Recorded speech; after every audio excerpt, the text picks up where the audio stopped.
Right, salam sejahtera semua. Ini adalah satu laporan di Malay Mail pada hari bulan 15 Jun yang menyatakan jika anda single, tinggal di Klang Valley, anda memerlukan sekurang-kurangnya at least RM2,600 per month jika anda ada kereta. Kalau anda menggunakan public transport, pengangkutan am, then your monthly minimum spending will be 1,930. Ini bukan satu pengiraan dari Malay Mail tetapi dari belanjawanku. Nah, tapi mungkin kita rasa that amount yang dinyatakan di sini terlampau kurang. Jadi biasanya kita akan tanya, betul ke kalau saya cuma seorang single dan gaji bersih saya cuma 3,000, boleh tak saya survive di Kuala Lumpur? Jadi untuk membantu anda buat satu anggaran yang lebih tepat, saya telah menyediakan satu Excel. Anda boleh download Excel ni dari link. Lepas tu bolehlah anda mainkan. Jika anda khawatir ada virus ke apa, bolehlah scan dulu. Lepas tu play safe so that you make sure that everything is okay. Then you can play with it. Nah, ini saya telah mengagihkan perbelanjaan bulanan untuk beberapa section. Section ini adalah accommodation atau penginapan. You can see that I have actually taken into account banyak expenses yang akan dirangkumi dalam accommodation. For example, ada yang sewa rumah, ada yang beli installment. Kalau anda beli rumah by installment, you have to pay quick rent, you have to pay electricity, water, indah water, fire insurance, net Astro ke, Netflix ke, broadband, repair, appliances yang anda kena beli, even gas dapur. Saya telah masukkan kat sini. Cuma you have to fill in the blank with the value. Nah, I will tunjukkan macam mana nak untuk isikan semua orang-orang kat sini. Lepas tu you can get an estimate berapakah yang saya perlukan untuk satu bulan, ataupun this can be a record of how much you spend. Then you can use this to control your expenses. You can use this to look at how much you're spending. Jadi kalau nak buat satu pelarasan, bolehlah buat macam ni. Okay, so selain accommodation, kita ada transportation, pengangkutan. Kos pakaian kan, kita kena beli baju, we have to buy handbags, we have to buy shoes, even you are a person that yang sangat berjimat, masih kasut tu boleh botak kan, you kena tukar kan. So as a result, so cost ni akan masukkan. Nah, lepas tu untuk kos pemakanan, kos yang anda belanjakan untuk your food expenditure, saya ada buat satu yang lebih tepat, iaitu perbelanjaan mingguan. So you boleh nampak kat sini dari Isnin sehingga ke Ahad, 7 hari, berapa yang anda belanjakan untuk grocery. So maksudnya pasar pagi ke, pasar malam ke, shopping kat Jaya Grocer ke, bolehlah you masukkan kat sini. Lepas tu berapa yang anda belanjakan untuk breakfast, untuk lunch, untuk dinner. Kadang-kala you tahulah, kita mungkin tak nak masak hari Jumaat, we go makan kat restoran. So berapa? You masukkan. So ia akan kirakan untuk perbelanjaan mingguan. Lepas tu dia akan pop, automatically masuk kat sini anggaran untuk satu bulan. So we have healthcare, gadget, gadget tu sangat penting kan. We all need to use handphone. It's a must, it's no longer a luxury. Juga ada cost for holiday, percutian. Okay, so in staying in KL is so stressful that we need to relax kan. Now then we have also cost for entertainment. I tak tahu apakah entertainment yang lain-lain orang akan, we have all different kind of interest. Your hobby mungkin nak pergi memancing ikan. Some people may want to go karaoke. That we all spend on different amount. So I cuma letakkan entertainment, hiburan 1, 2, 3, bolehlah anda fill in the blank. Lepas tu ada yang beli insurance.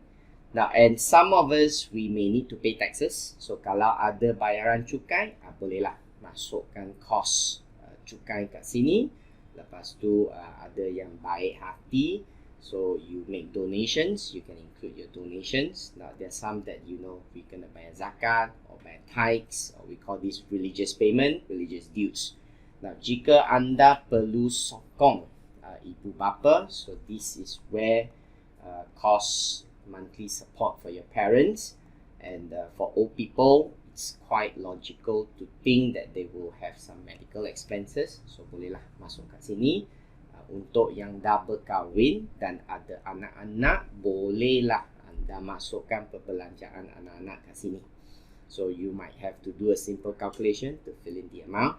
Now sometimes we have unexpected spending, so lah, kawan berkahwin, lepas tu hantar satu invitation. Kalau bagi Chinese like me, if my friend get married, so I kena bagi angpao. So when you give angpao, then money got to come out. So this is something that we have to budget for it as well. Adalah kadang-kala kejadian yang tidak diingini, sudah jatuh, ditimpa tangga, you might have to, accident, kena curi handphone ke, kena tarik bag ke, kena ragut ke. All this might come and happen in our life. So we can also estimate a small amount over here.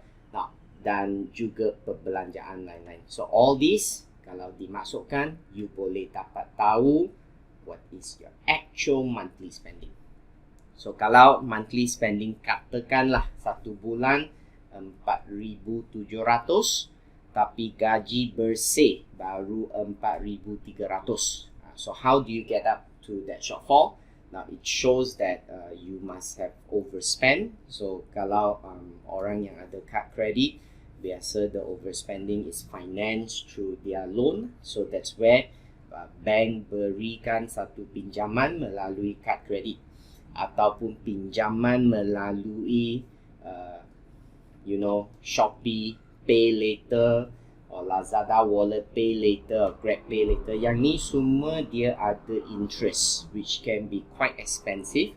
So if kalau kita nak jadi satu pengguna yang lebih bijak, so what we have to do, we have to be very prudent in our spending. Jadi what we do is we need to know berapa yang dibelanjakan, berapa gaji bersih, lepas tu come up with a plan how much that you want to save. So ini Excel ni boleh dimuat turun dari link kat bawah terus ke website kita, kami. So lepas tu anda boleh download, lepas tu main sajalah dengan figure-figure. So saya akan tunjukkan lebih kurang seorang yang tinggal di Kuala Lumpur, berapakah yang dia kena belanjakan untuk satu bulan. Jom kita letakkan nilai-nilai bersama. Nak katakan seorang couple, okay, so kalau you single, biasanya you we will say you can't afford to buy a house if you want to save on your money. So that's why the estimate is you sewa bilik. Okay, so we're talking about gaji minimum.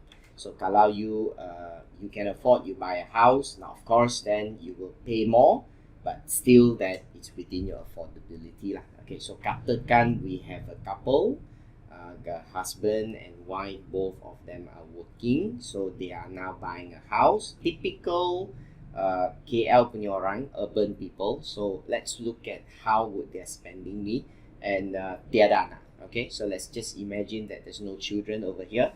Now bayaran ansuran lebih kurang 2,500, dan ini quick rent and assessment. So katakan setahun kita kena bayar 2 kali kan. So your quick rent, your assessment. So let's say setiap kali I kena bayar RM200, dia tiap-tiap 6 bulan sekali. So you masukkan 6, dia akan kirakan. So maksudnya purata 1 bulan RM33. So what is your electric bill? Katakan electric bill 120.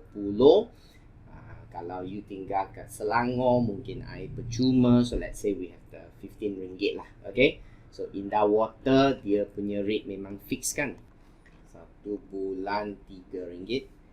Lepas tu kalau anda beli rumah dengan bank loan, the bank will normally buat installment lah. So you boleh masukkan what is the fire insurance. Actually, the fire insurance is not free. The bank will pay for you, but the bank is going to charge you. So let's say we have fire insurance, katakan RM180, and then you're paying once a year, so it's RM15. So let's say I'm paying for my Netflix, RM18 a month. So basic Unify lah, ataupun anda tak pakai Unify, anda pakai Maxis broadband dari telefon, tak kira mana-mana, so you boleh masukkan kat sini harga untuk broadband, termasuk sekali dengan bil telefon lah. So all these are utilities that I would put as part of your accommodation. So let's say 2 orang, satu bil, katakan pakai prepaid ke postpaid ke, kalau ada Unify kat rumah, you might spend a lot more on this. So if you are talking about people yang nak internet yang kencang macam taufan, ribu taufan, mungkin dia lebih sikit. So in that case, we might be looking at a bigger amount over here. Satu bulan, let's say 2 orang termasuk rumah, mungkin RM180. You tahulah rumah biasanya dia ada wear and tear. Kalau rumah tu you punya, you kena buat pembaikian. So you need to do repair. Lampu dia rosak, piping bocor ke, atap bocor ke, leaking ke. So on and off, you gonna have this kind of spending.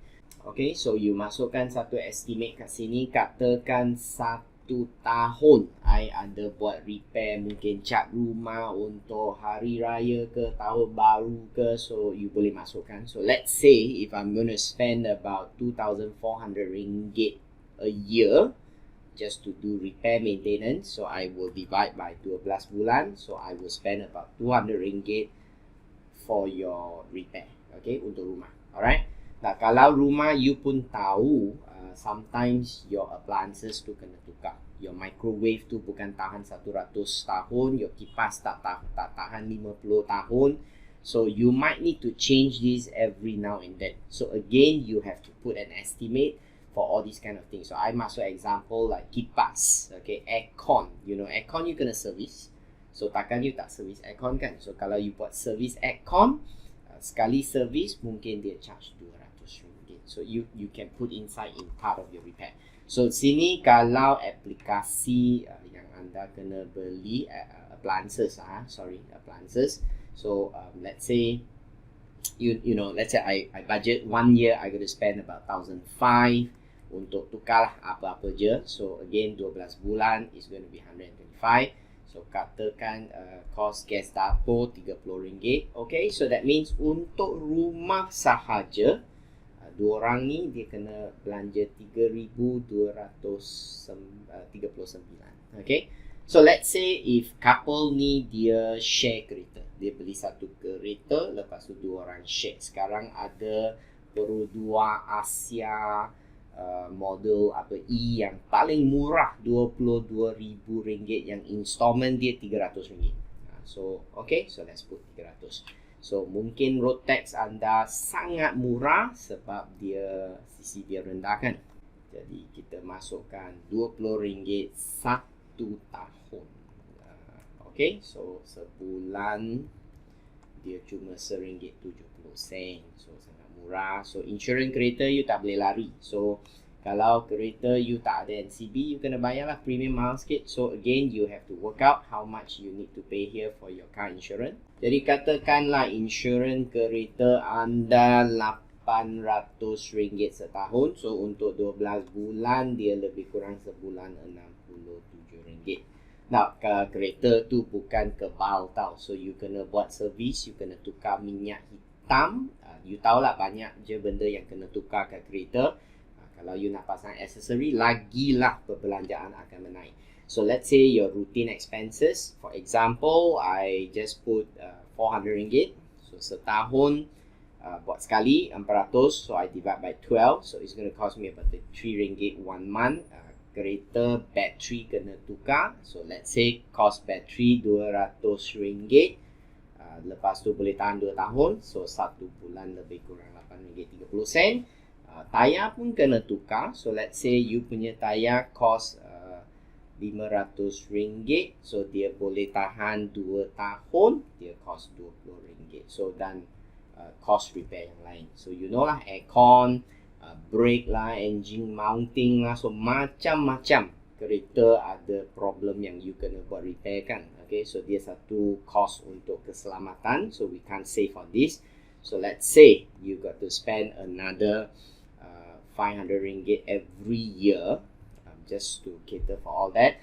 Kalau anda ada bayar toll, so you have to factor in the cost of your toll, parking, petrol. Okay, so let's say you tak nak pakai toll, you satu pengguna yang sangat bijak untuk avoid toll. Okay, so you tak kisahlah jam pun tak apa, so you nak tidur kurang sikit, so you avoid jam, you tak pakai toll. Tapi parking tak boleh, memang tak boleh, can't be avoided kan, so you have to actually pay for parking. So let's say your cost of parking, you buat satu estimate. So I'm thinking reasonably kalau kat KL, your parking is either you bayar parking ke you bayar saman. Okay, so if we could do a simple estimate, let's say 300 ringgit, sehari 10 ringgit for your parking. Alright, so again, if you think this is too much, you can do an adjustment. So kalau harga petrol, because you sharing as a couple, so mungkin suami hantarkan isteri ke kerja, so your travelling might be a bit more. So if one week you spend about, let's say 100 ringgit, so you might need to spend about 400. So kalau if you think it's too much, okay, let's just cut down a bit, let's say 80 ringgit, so 320. Now, so we will have no others and no public transport. So that cost me about 1,000 ringgit just to maintain my transportation costs. Okay, so what about my pakaian, your baju? Okay, so let's just make it very simple. Dua orang kan, dua orang. So if satu orang belanja 200 ringgit untuk setahun, boleh tak? So you feel is this okay or not? Okay. So sometimes you kena buat pakaian untuk kerja, pakaian untuk rumah, pakaian untuk perayaan. So but let's just keep it very simple. So 400 and we spend this over 12 months. Okay. So let's say we buy some accessories. So bell, earring. So let's say lah, so 100 ringgit for 2 person. So satu orang belanja 50 ringgit. Kalau anda pergi shopping, nampak ada satu tali pinggang yang sangat cantik, harga dia RM59, tak boleh over budget. Okay, so kasut, let's say RM100 untuk 12 bulan. Katakan you tak nak pakai jam tangan sebab you nak pakai handphone. Okay, so cermin mata, kalau you're like me, you kena pakai cermin mata, dia tak murah. So let's say I talk about 300 ringgit, katakan your cermin mata tahan lasak 36 bulan. Okay, so that is very cheap to spend on clothing, satu bulan 60 ringgit. Okay, let's look at our cost of spending kat makan. So I memang suka makan. So from my size, you tahu saya seorang peminat makanan. So let's say breakfast dua orang 10 ringgit setiap hari yang biasa. Okay, katakan Saturday, Sunday we want to have a bit tidur lewat sikit ke atau macam mana, you skip your breakfast but you want to have a better lunch. So 2 person, let's say our better lunch is going to cost us 50 ringgit. Okay, so we're going to go for a better dinner juga because it's weekend kan. So we're going to spend 50 ringgit. So that's going to be 25 per person. Actually 25 per person kalau you katakan nak makan KFC dua orang, dia pun dah lebih kurang 40 ringgit. So 25 per ringgit bukannya banyak sangat tau. Okay, but of course we can choose. Okay, yang tempat yang lebih berbaloi ke apa. Now let's say you maintain the same 10 ringgit untuk you punya lunch. So seorang 5 ringgit actually tak dapat kan kat KL. 2 person, satu orang 5 ringgit memang susah. Sebab your noodle satu mangkuk pun dah 6-7 ringgit kalau you dapat yang murah lah. Okay, kalau yang biasa standard dah 7 sampai 9 ringgit. If your job site is near city center, how are you going to afford a 5 ringgit kind of food? Mungkin beli roti gardenia, lepas tu air sikit, boleh lah. Okay, now then how much will you spend on grocery? So let's say You beli sayur on a Sunday, pergi shopping, beli sekali beras, minyak, everything on a Sunday, and you're going to cost RM240. So maksudnya satu minggu makan dua orang RM540.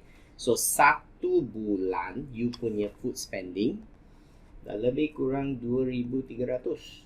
Kalau you ada expenses for special event, so you nak buat hari jadi, you nak buat open house, I don't know how much you're going to spend. But let's say if you really want to do an open house, you want to cook for yourself, you beli ayam ke semua, buat sendiri for the lowest cost budget that you want to do. But again, we have to look at the practical side. So if two person, and then it can be quite difficult. Okay, and nowadays bukannya semua orang kat KL dia pandai masak kan. So all these are what we will take into account. But let's say lah, let's just plug a very unreasonable figure. You nak buat satu open house dengan budget RM500 sahaja. Okay, di KL. Alright, and you cuma buat satu kali setahun, so I akan bagikan 12, so it going to cost you about RM41. Dan let's say lah kita buat satu RM100 spending for makanan when you feel really down. Hari ni I don't feel very happy and I nak pergi tea life. Okay, so buy one cup of drink. So all that, let's factor in RM100. Okay, so you gonna beli potato chips ke apa. Like it cost me about 2,500. So ini cuma accom, transport, pakaian yang sungguh murah, makanan. We have not go on with the rest. You nampak dia dah spending RM6,870 one month untuk dua orang. Belum lagi kata nak bayar ibu bapa, belum lagi kata nak bayar, I mean if you have children belum lagi cost untuk gadget, belum lagi cost untuk holiday, which is very important, right, to some of us. So healthcare, kalau kata kita masukkan benda ni, berapakah rasanya kita kena ada satu monthly spending kat sini, nak tahu tak? So I akan fill in everything, so kita terus tengok result akhirnya. Okay, I dah masukkan sikit reference kat sini, tapi I kena kecilkan sikit untuk anda boleh dapat tengok semua sekali. Okay, I dah masukkan, okay, dari segi kesihatan ini memang tak sihat lah, sebab you can see that, okay, pergigian doktor, I assume you tak pergi klinik kerajaan. So, 1 tahun 100 untuk gigi, 100 untuk klinik, beli suplemen vitamin C, so RM40 sebulan, tak ada medical examination, so langsungnya kosong. Telefon, okay, so telefon tu penting kan, so you buy smartphone, so seorang 1,250, so dua orang, so dia 2,500 untuk dua handphone. You tak dapat pakai iPhone yang canggih yang harga dia 5-6 ribu, tak dapat, so you buat iPhone yang biasa je. Okay, so bukan iPhone, telefon yang biasa je. So 2,500 untuk setiap 2 tahun, so sebulan RM100. You kena beli komputer kalau you kena buat TikTok kat rumah, kena buat video editing, so komputer tu kena lebih canggih sikit. Ini komputer basic je tau. So 1,500. Kalau you ada anak, lain kali cost ni akan menaik. Okay, so you can see I put in computer, power bank, some accessory. That's what we're gonna spend for gadget.